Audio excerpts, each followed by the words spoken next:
El siguiente segmento tiene contenido o opinión.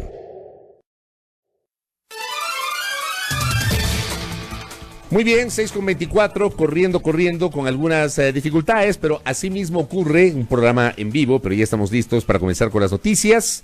Ya comenzamos, de hecho, con las noticias. Más adelante tendremos nuestras entrevistas. Básicamente hoy, creo yo, el 90% de nuestros invitados estarán caracterizados por ser mujeres, mujeres. Les hemos invitado para, entre otras cosas, hablar de la fecha del domingo, el 8 de marzo, que es la conmemoración del Día de la Mujer, y como no podía ser de otra manera, porque además en este espacio somos absolutamente feministas y respetuosos de la mujer, vamos a hablar con mujeres el día de hoy en su gran mayoría, con excepción de nuestro último invitado, con quien hablaremos en cambio para generar una invitación a una competencia atlética el último fin de semana, el fin de semana que se viene en realidad. Saludos cordiales para todos, gracias por la sintonía. ¿Cómo cerramos esta semana de labores? ¿Qué complicaciones que tenemos en el Ecuador? En realidad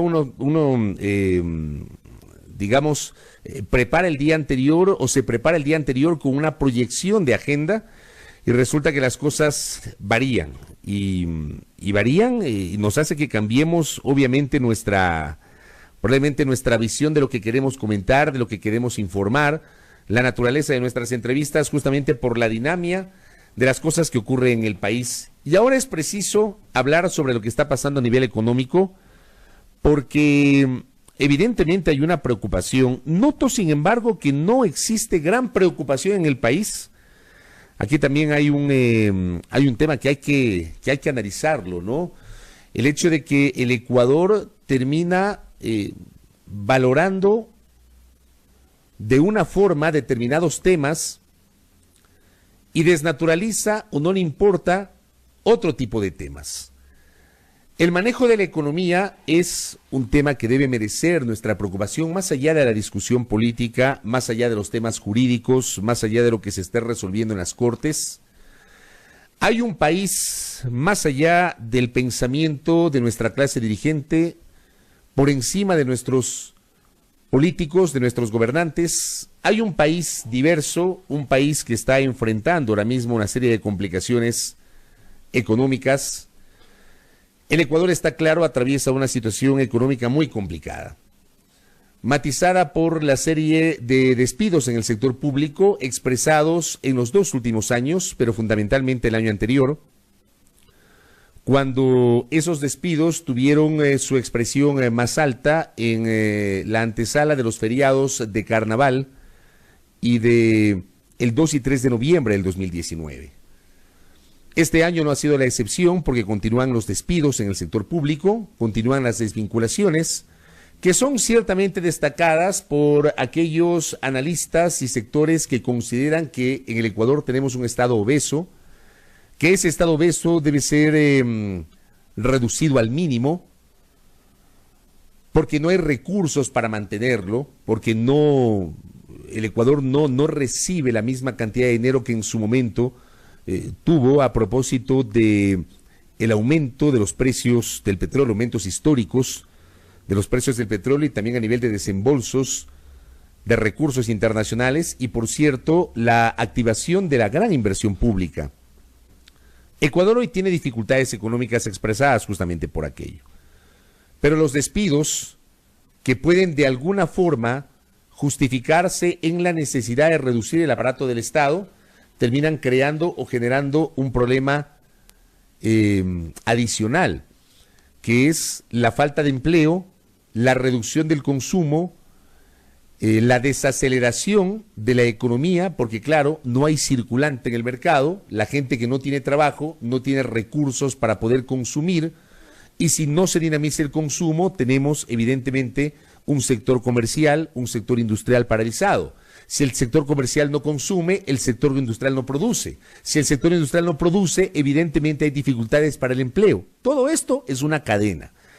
Es lo que está enfrentando el Ecuador de hoy. Y lo que hemos señalado en varias ocasiones en nuestra mesa de trabajo es apenas una visión de quienes habla, una visión de quienes hacemos este espacio de noticias, es que no ahora, lo hemos sentido hace rato y lo hemos dicho y lo hemos expresado públicamente, sentimos que no existe un plan económico lo suficientemente articulado, con metas claras en el horizonte.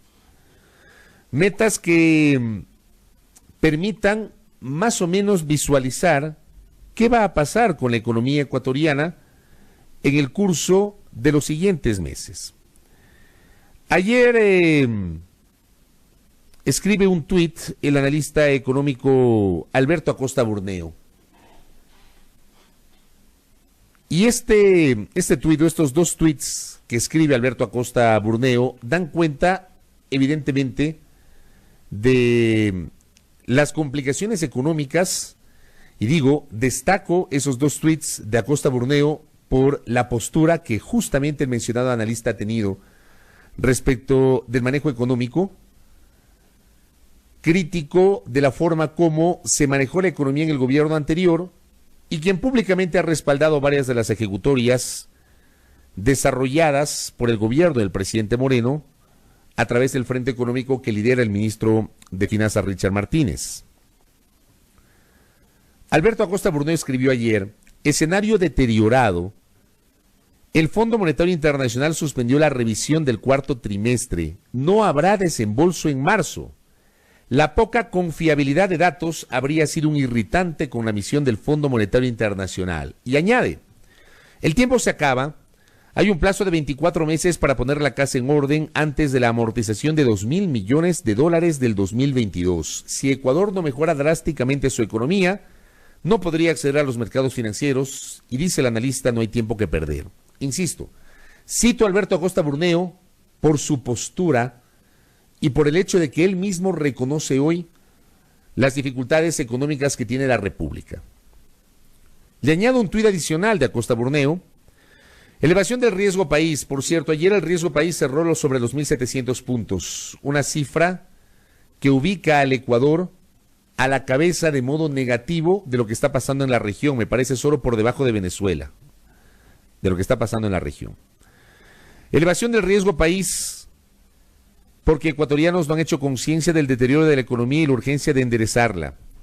No hay sensibilidad en la Asamblea para reformas estructurales, no hay apoyo popular para terminar con subsidios, no se logra disminuir el gasto corriente. Es lo que dice Alberto Acosta Burneo. Y evidentemente aquí hay que generar algunas reflexiones a propósito de la postura del mencionado analista, que termina siendo una postura similar a la que tienen otros que manejan su misma línea de pensamiento. Lo uno, dice: no hay sensibilidad de la Asamblea para reformas estructurales. Yo me permito recordar a nuestra gentil audiencia que el gobierno, desde más o menos abril o mayo del año pasado,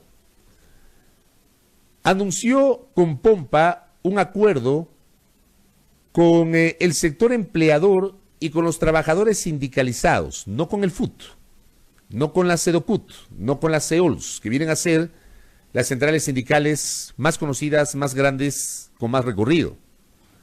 Un acuerdo con la CUT, la Central Unitaria de Trabajadores y Trabajadoras, que nació durante el gobierno de Rafael Correa y se convirtió en una suerte de, voy a utilizar este término, contrapoder a la hegemonía histórica del Frente Unitario de los Trabajadores. La CUT, que respaldó a Correa en su momento, hoy denosta a Correa y respalda a Lenín Moreno y su administración.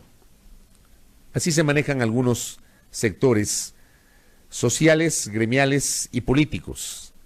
Eso ha pasado con la CUT. Pero bueno, entre abril y mayo del año pasado se anunció este acuerdo tripartito: gobierno, sector empleador y la CUT.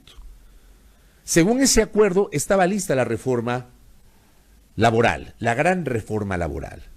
Se le dijo al país que había la necesidad de impulsar la redacción de un nuevo Código del Trabajo, que es un código totalmente anacrónico, que hay que revisarlo, que hay que adaptar determinadas situaciones a la coyuntura y a la dinámica mundial, que hay que revisar temas como la contratación por horas, que además está prohibida expresamente por la Constitución. Si quieren revisar la contratación por horas, tienen que reformar la Constitución.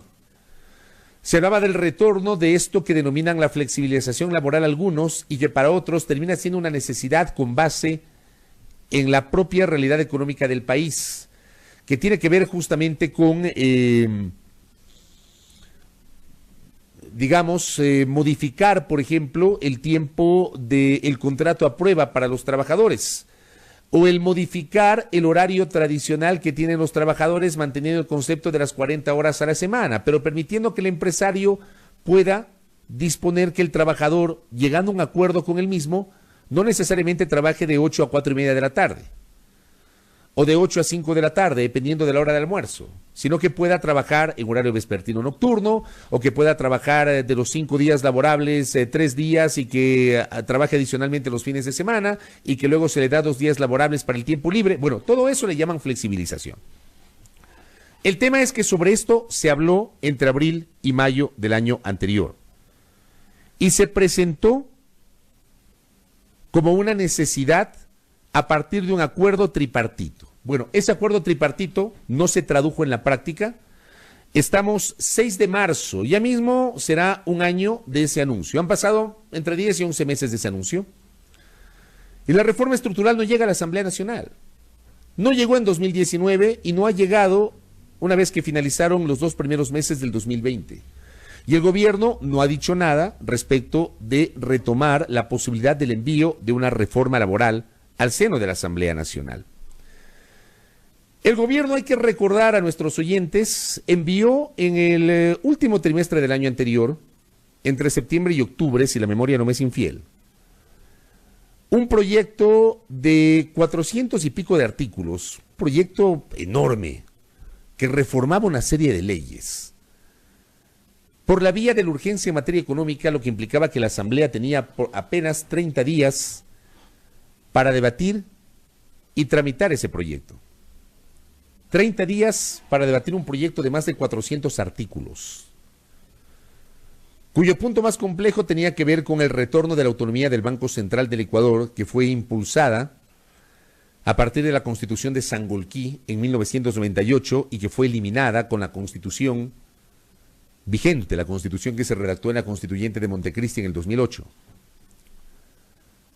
No se planteó una reforma constitucional, pero sí modificaciones legales, según dijeron, para recuperar esa autonomía del Banco Central del Ecuador. El punto más complejo, más polémico. Esa reforma que envió el gobierno, casi al apuro, no fue aprobada por la Asamblea Nacional justamente por la complejidad. Y frente a la necesidad de cumplir con el acuerdo con el Fondo Monetario Internacional y por las necesidades de urgencia en materia de recaudación fiscal, el gobierno inmediatamente envió una reforma muchísimo más pequeña, circunscrita básicamente a cambios en la normativa tributaria. Por eso, tomando en cuenta que ese proyecto sí fue aprobado por la Asamblea en diciembre, por eso desde nuestra factura de enero, que comenzamos a pagar en febrero, por ejemplo de los celulares, en los planes pospago, los ecuatorianos pagamos más. Tenemos una recarga mucho más alta, como nos habían advertido las empresas de telefonía móvil.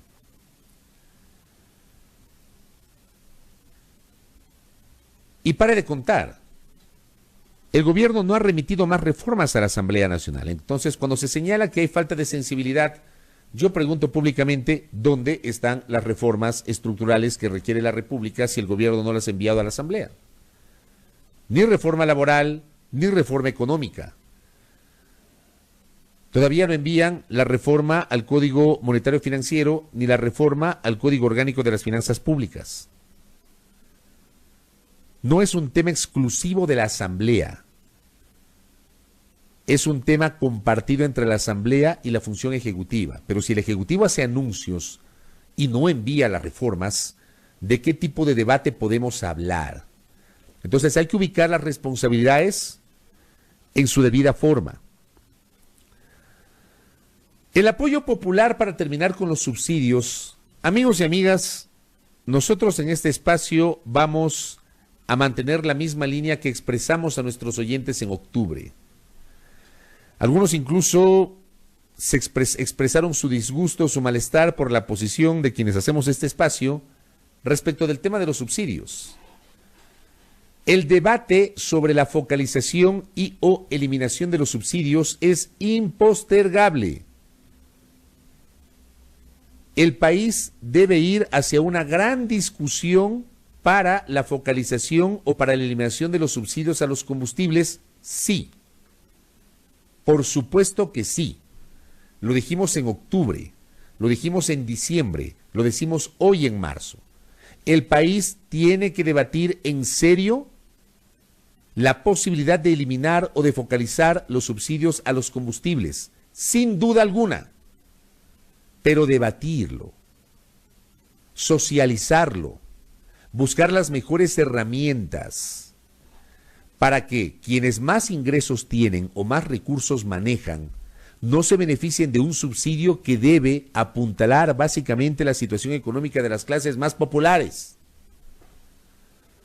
En varias ocasiones he señalado cómo es posible que el precio oficial del gas de uso doméstico se mantenga $1,60, más allá de que cuando nos llegue el gas a nuestro domicilio pagamos más. Porque como decimos popularmente, y voy a utilizar un término muy coloquial, nos dan llevando el cilindro a la casa. Y por darnos llevando el cilindro a la casa, pagamos $3.50 al repartidor. Pero el precio oficial es $1,60. Para los ricos y para los pobres. Mientras en nuestros vecinos, la bombona de gas de 15 kilos está sobre los $10 y por eso hay una fuga del gas de uso doméstico. ¿Qué se ha hecho para combatir el contrabando por las fronteras? Buena pregunta. El gobierno está analizando, por ejemplo, la situación del gas de uso doméstico y la necesidad de focalizarlo. ¿Hay mecanismos para hacerlo? ¿Es posible focalizar el subsidio al diésel para uso automotriz? Tomar en cuenta que el diésel cuesta lo mismo para aquellos vehículos particulares, porque también hay vehículos particulares, camionetas, autos tipo Jeep, que utilizan diésel. Resulta que pagan lo mismo que el transporte masivo de pasajeros o el transporte de carga. ¿Cómo se podría focalizar el acceso al diésel para que quienes tienen más recursos, pero que utilizan vehículos a diésel, no se beneficien del subsidio que claramente va dirigido hacia el transporte de pasajeros y hacia el transporte de carga? Sobre esto, ¿qué se ha dicho? ¿Cómo se lo ha hablado? ¿Cómo se lo ha madurado?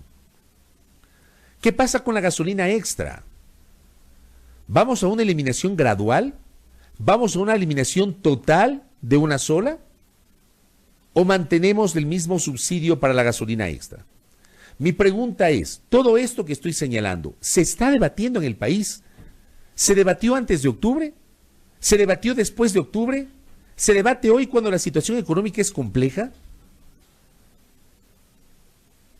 El país no ha sido vinculado a un gran debate o discusión nacional sobre la naturaleza de los subsidios. Por supuesto que los subsidios deben ser analizados y los subsidios deben beneficiar a los que menos tienen, como ocurre con el bono de desarrollo humano, que nació con la denominación de bono de la pobreza en 1998 en la administración de Yamil Maguad. Así como ese subsidio que se llama bono de desarrollo humano apuntala un sector específico de la sociedad, el país tiene que discutir en serio hacia dónde deben ir los subsidios a los combustibles, pero a partir de un debate serio. Porque claramente lo de octubre fue una decisión o una medida que careció de un debate previo. No se debatió ni siquiera con los empresarios. Y aquí nos los han dicho los empresarios en varias ocasiones. No fue una medida debatida con ellos. Se habló, se mencionó la intención de proponer un aumento del IVA del 12 al 15%. Y a la vuelta de la esquina terminaron eliminando los subsidios porque obviamente no tenían apoyo político en la Asamblea Nacional. No lo tuvieron el año pasado, no lo tienen hoy. Hoy va a ser más complicado. ¿Por qué? Porque es un año preelectoral y nuestros políticos son así. ¿Ustedes creen que este año la Asamblea Nacional va a aprobar una reforma económica que pueda convertirse en una medida impopular? Cuando estamos a 11 meses de las elecciones. Ha faltado un poco de pragmatismo en las decisiones en materia de política económica. Y el tema de los subsidios no fue una medida de ninguna manera meditada, no fue pensada, no fue analizada con cabeza fría. Fue una medida tomada a última hora, sin un diálogo previo, sin un análisis previo, y provocó el estallido social de octubre que todos conocemos. Así que hay que buscar los mecanismos para que los ciudadanos nos incorporemos también en la discusión sobre un tema que hay que hablarlo. Y la disminución del gasto corriente esa disminución no se puede expresar solamente en los despidos. O sea, yo no entiendo cómo por un lado se despide gente del sector público y por otro lado no priorizan el gasto. Cuando, por ejemplo, por muy interesante que pueda ser para algunos, yo en lo personal tengo mis reparos, pero se implementa un circo social que creo yo no debe estar entre las prioridades o las urgencias que hoy tiene la economía ecuatoriana. Las prioridades deben ser expresadas en las decisiones de la clase gobernante. Despides trabajadores, pero por otra parte destinas recursos para un proyecto que además ha sido cuestionado, no necesariamente por quienes hacemos este espacio, sino inclusive por algunas publicaciones de investigación como Primicias o como La Historia, que han generado sus críticas en torno a la naturaleza de ese proyecto, que significó destinar recursos económicos para aquello. Denuncias en el sector público, inclusive anónimas, porque claro, hay mucha gente que no se quiere exponer a perder su plaza de trabajo, en el sentido de que despiden y no suprimen esas partidas, sino que reemplazan en algunos casos a esos trabajadores despedidos netamente por cuestiones políticas. Entonces yo siento que no hay una coherencia dentro del manejo económico, porque además la realidad dista mucho de los discursos. Recuerden ustedes que luego de la reunión que mantuvo el presidente Lenín Moreno con el mandatario de los Estados Unidos, Donald Trump, los acuerdos a los que se había llegado en materia económica, en materia de seguridad, en materia de inversiones, en materia de comercio, fueron presentados con gran alegría por parte de algunas de las autoridades del gobierno. Algunas de esas autoridades inclusive hablaron de que habían soñado con este momento, de que habían esperado largamente este momento. Pues resulta que pocas semanas después del encuentro, el Fondo Monetario Internacional advierte complicaciones en la economía y no va a desembolsar los recursos económicos. Alberto Acosta admite que el escenario se ha deteriorado y eso también lo recogen pocos medios, entre esos La Hora. Dimos lectura a esa nota en el sentido de que Ecuador no va a recibir el desembolso del Fondo Monetario Internacional previsto para marzo. Sobre esto, anoche, el Ministerio de Economía y Finanzas envió o circuló un escueto comunicado, muy escueto, señalando en el marco del programa vigente entre Ecuador y el Fondo Monetario Internacional, luego del trabajo constructivo realizado en conjunto entre los equipos técnicos durante su reciente visita al Ecuador, los diálogos y la coordinación avanzan para que continúen los procesos respectivos. Este trabajo conjunto tendrá como resultado los desembolsos programados en un calendario que está siendo acordado. Palabras más, palabras menos, no existe la fecha para los desembolsos. Y creo yo que más allá de pretender adornar con palabras, hay hechos, y esos hechos deben ser explicados de una manera mucho más precisa por parte de las autoridades del gobierno nacional del Frente Económico. No perdamos la preocupación sobre la situación económica del país, amable audiencia. Hay una situación complicada, nos pasamos hablando de política, nos pasamos hablando de los conflictos entre los líderes de las organizaciones políticas, hablamos de los impases internos del Consejo Nacional Electoral, hablamos de lo que está pasando en la Corte Nacional de Justicia, hablamos de las desavenencias de este segmento privilegiado que es la clase política, pero detrás de ellos hay un país real, donde no hay trabajo, donde no hay circulante, donde no hay emprendimiento, donde a los trabajadores despedidos no les pagan sus liquidaciones para que puedan sobrevivir.